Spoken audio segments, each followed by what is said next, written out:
So Elizabeth, how difficult is it to transfer money in Africa? In Africa, you face the reality that a lot of the African banks are not actually correspondent banks or don't have correspondent banking status. And the IMF talks about this de-risking all the time. And what that translates to is another party or another intermediary involved in every cross-border transaction. So when you're making a payment from Nigeria, even to Uganda, what ends up happening is it clears through a US correspondent bank. So that can take anywhere from 2 to 20 days. And I say if you're doing transactions every month for the entire year, at least 2 months a year, that wire is lost. And that could mean up to 3 weeks and a lawyer to get it found and resent. And the average transaction cost for cross-border payments in Africa, the World Bank says, is about 12%. But in some corridors, of course, that can go as high as 19%.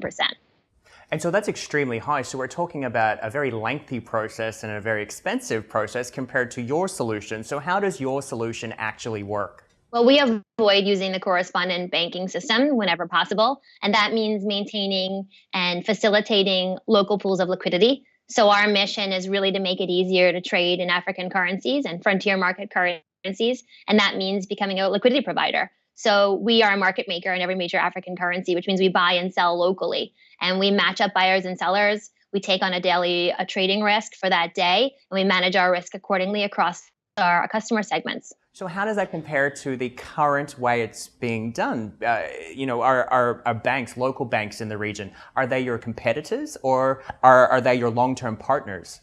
Well, honestly, most of our customers tell us that they either didn't have a way to transact or they had an unreliable method of transacting. So either they were not entering the markets because it was too expensive and lengthy and inefficient, and there was no digital solution, or they were often using informal brokers to supplement their formal banking transactions. So I would actually say that the large institutional banks weren't even serving this segment well.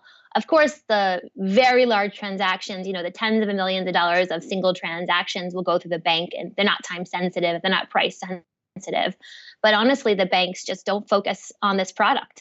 There's a lot of money to be made in some of these markets because there are so few entrants in the banking sector. So there's a bit of a monopoly on things like the housing market, investing in infrastructure. So nobody's been really focusing on liquidity. So speaking of infrastructure, though, is that one of the challenges operating in the region that you do because it's not known for having the most advanced infrastructure? Well, I beg to differ. And I mean, some aspects, the payments, especially with mobile money, which started 10 years ago, is way ahead of what's been in the United States or even in Europe.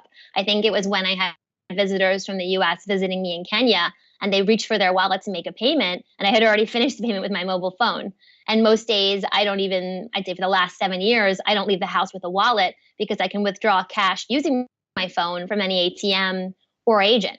So in that way, on a retail level, there's been innovation using pay-as-you-go solar, mobile insurance, health, all sorts of services, voting, census, all done over the phone in a way that has not even entered the North American or European markets. We've seen when there's a high penetration of mobile payments, the GDP grows tremendously, and there's been an introduction of innovation. You've seen that in the markets like Ghana, in Kenya, in South Africa, even Uganda, the high mobile, even Cote d'Ivoire in the last few years, the markets that have really fully embraced innovation.